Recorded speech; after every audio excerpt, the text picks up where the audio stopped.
دیوبند نے اسلام کا پرچم دنیا میں السلام علیکم ورحمۃ اللہ وبرکاتہ۔ میرے پیارے دوستو، امید کرتا ہوں کہ آپ سب خیریت سے ہوں گے۔ میرے پیارے دوستو، آئیے میں آپ لوگوں کو ایک عورت کا دل دہلا دینے والا واقعہ سناتا ہوں، اور جو لوگ جان بوجھ کر نماز چھوڑ دیتے ہیں وہ اس واقعہ کو ضرور سنیں۔ یہ واقعہ ہے حضرت موسیٰ علیہ السلام کے زمانے کا۔ ایک مرتبہ حضرت موسیٰ علیہ السلام کے پاس ایک عورت آئی، اور حالت اس کی یہ تھی کہ اس کا چہرہ زرد ہو رہا تھا، آنکھوں سے اس کے آنسو بہہ رہے تھے۔ کہنے لگی کہ اللہ کے رسول، میں ہلاک ہو گئی، میں برباد ہو گئی۔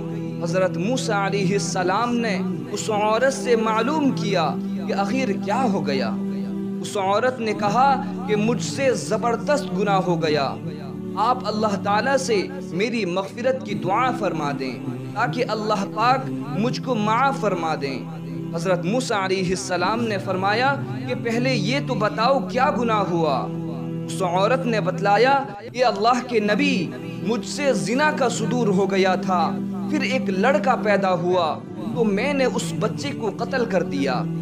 بس اتنا سننا تھا کہ حضرت موسیٰ علیہ السلام کو اس عورت پر اتنا غصہ آیا کہ اس عورت کو ڈانٹ کر فرمایا کہ کم بخت دور ہو جا، اور لوگوں سے کہا کہ جلدی کرو، اس کو یہاں سے نکال دو، کہیں اس کے گناہ کی نحوست سے ہمارے اوپر عذاب نازل نہ ہو جائے۔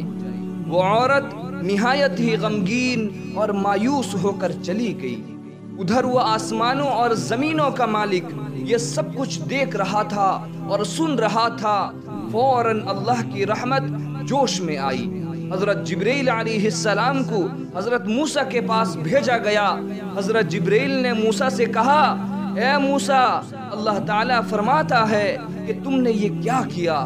خبردار موسیٰ، تم نے ہماری گنہگار بندی کو واپس کیسے کر دیا؟ تم نے اس عورت سے یہ کیسے کہہ دیا کہ تیرا کوئی علاج نہیں؟ اے موسیٰ، کیا تم زنا سے بڑا گناہ کوئی اور نہیں سمجھتے ہو؟ اے موسیٰ، یاد رکھو، ایک زانی اور قاتل سے بڑا گنہگار جان بوجھ کر نماز چھوڑنے والا ہے۔ میرے پیارے دوستو، ہم اس واقعہ سے کیا سبق لیں گے؟ یہی لیں گے کہ نماز نہیں چھوڑیں گے، اور اللہ تعالیٰ سے دعا کریں گے کہ اللہ ہماری جتنی نمازیں قضا ہو گئی ہوں ان سب کو معاف فرما دے، اور آئندہ ہم سب کو 5 وقت کی نماز باجماعت ادا کرنے کی توفیق عطا فرما۔ میرا پیارا نبی کتنا پیارا